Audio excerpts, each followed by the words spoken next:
Assalamualaikum warahmatullahi wabarakatuh. Bismillahirrahmanirrahim. Alhamdulillahirabbil alamin. Hamdan wa syukran lillah. Allahumma sholli ala sayyidina Muhammad wa ala alihi wa sahbihi ajma'in. Amma ba'du. Gimana kabarnya Bapak Ibu Dewan Guru semuanya, anak-anakku yang dirahmati oleh Allah Subhanahu wa taala? Kita bersyukur pada hari ini kita masih diberikan nikmat sehat walafiat oleh Allah, bisa melaksanakan aktivitas di bulan suci Ramadan. Semoga aktivitas ibadah kita di hari ini benar-benar diterima dan mendapatkan ridho dari Allah Subhanahu wa taala. Baik Bapak Ibu, anak-anakku semuanya yang kami hormati, hari ini tema kajian Ramadan yang bisa kami berikan adalah membiasakan diri kita untuk di dalam kehidupan sehari-hari 7 kebiasaan harian yang dapat membentuk karakter siswa. 7 kebiasaan harian yang dapat membentuk karakter siswa ini sebenarnya adalah merupakan bagian dari kurikulum Merdeka yang kemarin kita bersama-sama sudah implementasikan, yang berfokus pada pembelajaran yang berbasis proyek. 7 kebiasaan ini sebenarnya juga mengintegrasikan pengembangan karakter keterampilan abad ke-21 serta pendekatan berbasis proyek yang lebih aplikatif. 7 kebiasaan harian yang dapat membentuk karakter siswa ini tujuannya sebenarnya adalah untuk meningkatkan efektivitas pembelajaran dan memastikan bahwa siswa-siswi kita memperoleh keterampilan yang lebih relevan dengan tantangan zaman. Yang kita tahu bahwa di tantangan zaman sekarang ini kompleks. Kita harus benar-benar bisa mengalahkan tantangan zaman dengan kegiatan-kegiatan yang sangat bermanfaat untuk anak-anak kita, untuk generasi emas yang bisa menjadikan anak-anak kita lebih berdaya guna dan bermanfaat untuk yang lain. Baik, untuk anak-anakku semuanya, kajian Ramadan ini berfokus pada 7 kebiasaan harian. Yang perlu dicatat, apa 7 kebiasaan harian yang dapat membentuk karakter siswa dimanapun kalian berada. Yang pertama adalah bangun pagi. Kebiasaan untuk bisa bangun pagi. Mulai hari ini dan seterusnya anak-anakku harus bisa memanage waktu, harus bisa mengagendakan untuk setiap harinya itu bisa bangun pagi. Lah bangun pagi yang dimaksud di sini adalah bangun pagi sebelum subuh. Dalam rangka apa? Supaya kita bisa melaksanakan ibadah salah satu kewajiban di dalam rukun Islam yaitu sholat subuh. Kalau kemarin-kemarin anak-anak bangun paginya kadang jam 5, kadang jam setengah 6, di mana waktu subuh sudah lewat. Hari ini harus diagendakan dan seterusnya. Bangun pagi yang dimaksud Bapak di sini di Madrasah Darul Ulum Mancilan ini adalah bangun pagi sebelum masuk waktu subuh. Setelah bangun pagi, anak-anak bisa bersih-bersih diri, bisa bisa mandi atau bersih-bersih diri, sekedar cuci muka dan sebagainya, persiapan untuk menuju langkah kebiasaan 7 harian yang kedua, yaitu beribadah. Yang pertama adalah bangun pagi, yang kedua adalah beribadah. Beribadah setelah kita bangun pagi sebelum waktu masuk subuh, anak-anak bisa langsung melaksanakan ibadah sholat subuh sesuai dengan waktunya. Artinya tepat pada waktunya. Tidak seperti kemarin ada yang jam 5 bangun, kemudian harus sholat subuh karena itu merupakan bagian dari karakter kita.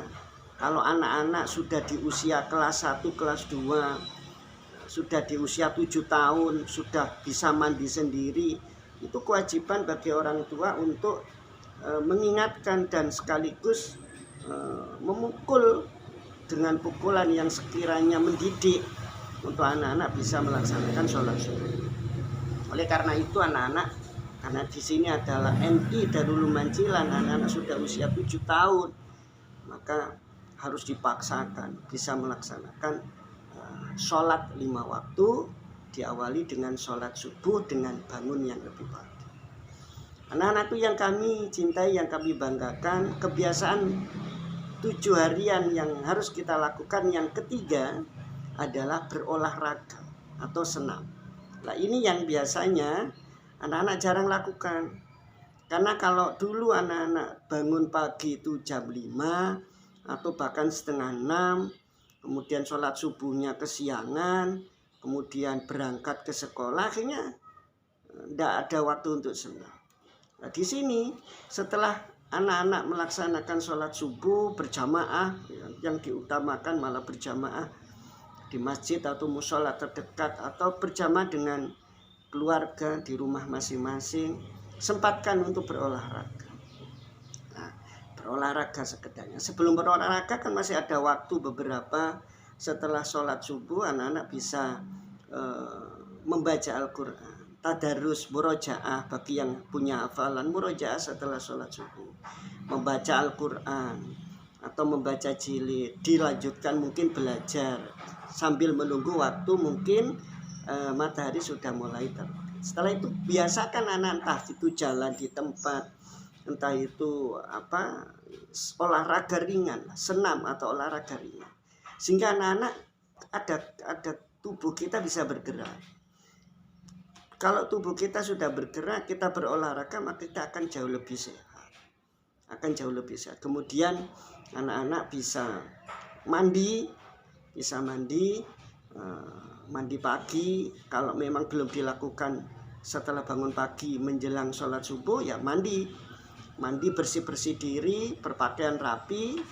Nah, kemudian menuju kebiasaan 7 yang nomor 4 adalah upayakan untuk bisa makan sehat dan bergizi. Ini kalau di luar bulan suci Ramadan.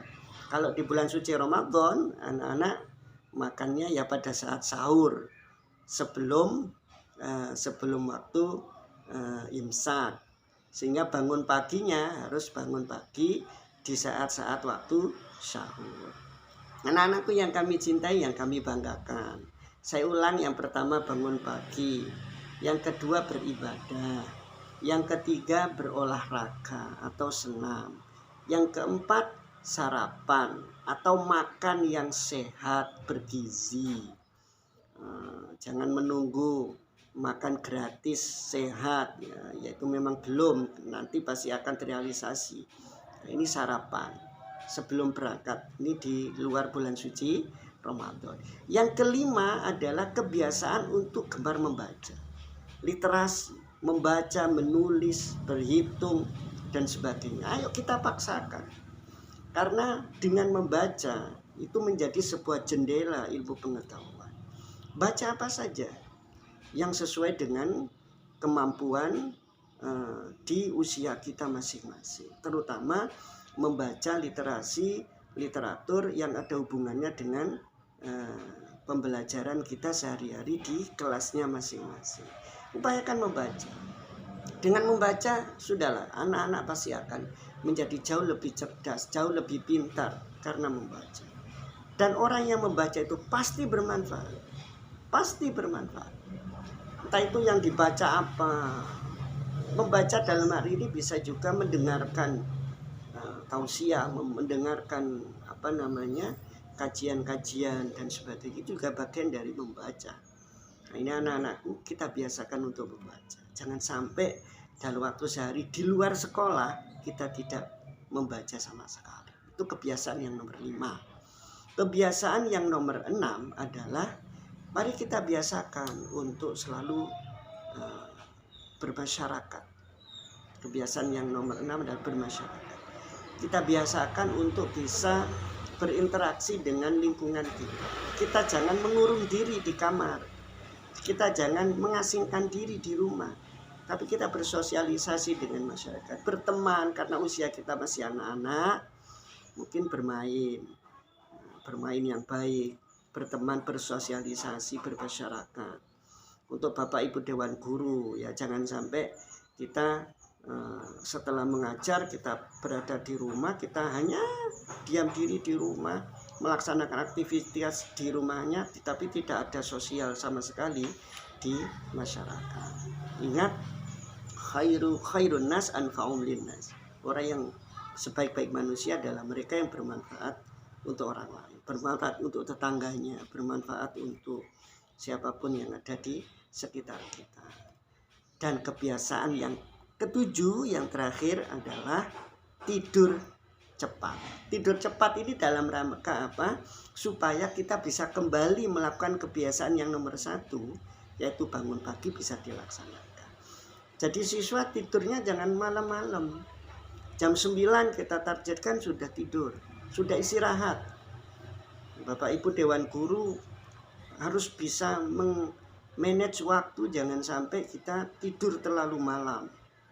Karena kita punya kewajiban untuk bangun pagi.